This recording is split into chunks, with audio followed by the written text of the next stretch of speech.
So for step 41, attaching the bumpers. Well, we've got to put the front one on, and these are the two plastic pieces for that. And I gotta tell you, this is some pretty heavy-duty plastic. It's quite thick and it's quite heavy, so I'm sure that does provide quite a bit of impact protection. So once we've put those two pieces together, they've then got to be attached through some nuts and the screws that go into the side. And then for the back, we have a rear bumper, which is like this. And again, it's a pretty solid piece of plastic that's going to go into some ball connectors. Now, at first I wondered, what on earth are those for? But you can see that when the bumper is attached, the ball connectors are going to go into those two holes. And where is it? Into those two holes.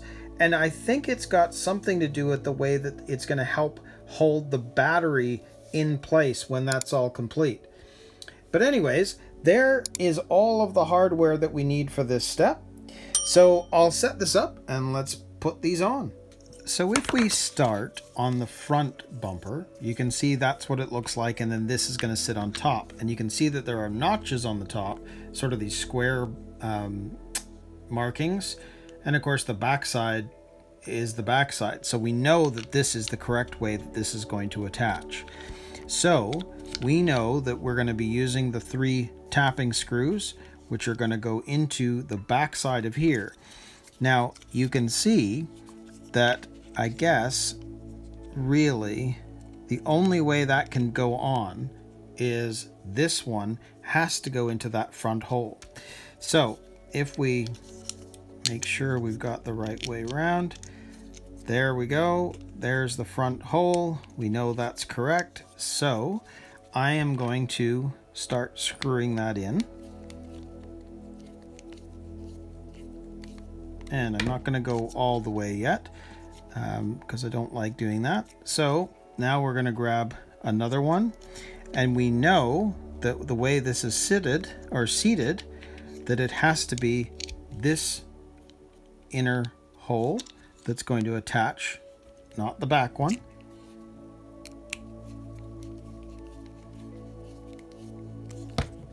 And so obviously the other side, it's going to be the same.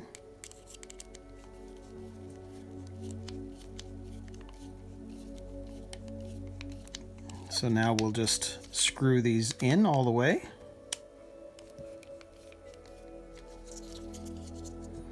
Now what's interesting is I don't know why it's a separate piece as a bumper, because it could have been done all one, but maybe just in the molding process it made more sense to do it as 2 pieces. Just doing some final checks, make sure that it's okay all the way around. Yes and yes. So that is how the front bumper is going to end up looking. And then you can see that there are supposed to be some nuts go into this, just like we've done before, and we don't need rubber cement because we're going to be working on this right away. So there's one that I've dropped in, and there is the second one that I've dropped in. So they're in place. And then you have the smaller ones, the MB5 screws, and these little sort of lock washers, because you can see that they're open on one part. So that's going to go, the little screw's going to go through there first. Then if we grab our chassis here, you can see that this, the way they're showing it, is going to go into the screw, because that is going to sit in like that. Oh, you may not have seen that. So this and this, it has to slide into place so that we can get the screw into the side. So now that that's there, I will screw it in. Start it anyway. Yep. And then we'll grab the other little one.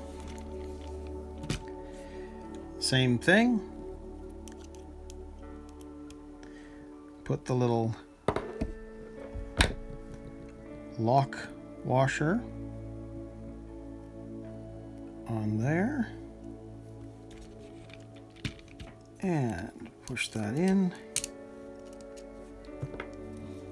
and screw it in place.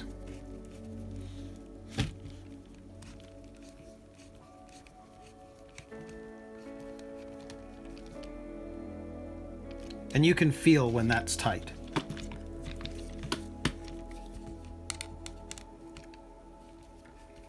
The lock washer helps. Okay, so there is our front bumper attached. So now we need to work on the rear. So as you can see, if you look at the way this is seated, we're going to take one of the long screws, slide it all the way down, and we're going to attach this ball, which I think we can use.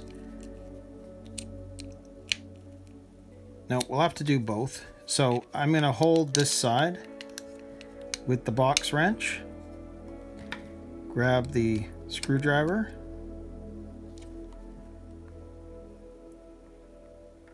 there we go, there's one, and grab the second one, pop that through, pop that on, same thing. I'm gonna, well, I can spin it a bit more, hold that, grab the screwdriver, now I can hold both and tighten it on.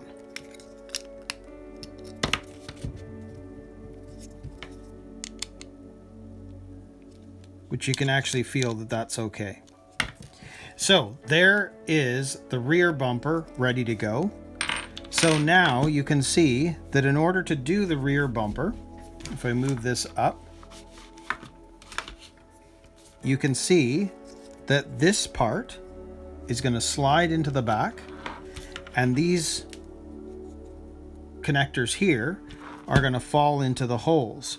So to install the bumper, what they're showing you is that this needs to slide in on both sides, and then these ball connectors are going to fall into these two holes. Well, if you do it from the top, as they're kind of showing on the diagram, and try to push it on, you're going to go, what is going on? I can't get this on. It's easier, to be honest, to flip this over. You know that these ball connectors are going to go into this, but here's the thing. If you have this upside down, you know that how it's supposed to be. You can lift up on that, and then this will slide in a lot easier.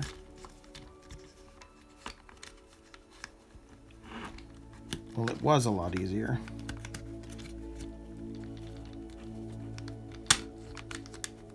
Interesting. Oh, there we go. So you can see there that I can just push and they pop into place, which is partly because that is what's also holding the battery in. So once you've slid the battery in, how do you get the battery out? Well, you pull this down and pop out the bumper. So it will get, I think it'll be one of those things where you'll get used to doing it. I mean, I could do it from the top and hold it on both, like pull the bottom piece down and then slide it in place. So it is. So it's okay. It's not too bad, but from the top you can slide it off, pull the battery bit down and pull this out. To go back on, you just have to make sure that it's actually sitting on both of those. But in order to do that, you kind of have to pull the battery lip down in order for that to slide into place. I haven't quite figured that out as being any easier than that. It will go in, but I find it's easier doing it from below, because you know that that's got to pull up, and then you can slide the whole thing in to pop it in place. Anyways, I hope that made sense. It's a lot easier taking it out than putting it in, but because you just have to pull down and this whole thing slides out. But anyway, that is step 41. So 41 is complete. So now we can go to 42 and we're going to work on the wheels. And I want to show you something with this because I've added a little touch to them that I think it just enhances the overall look.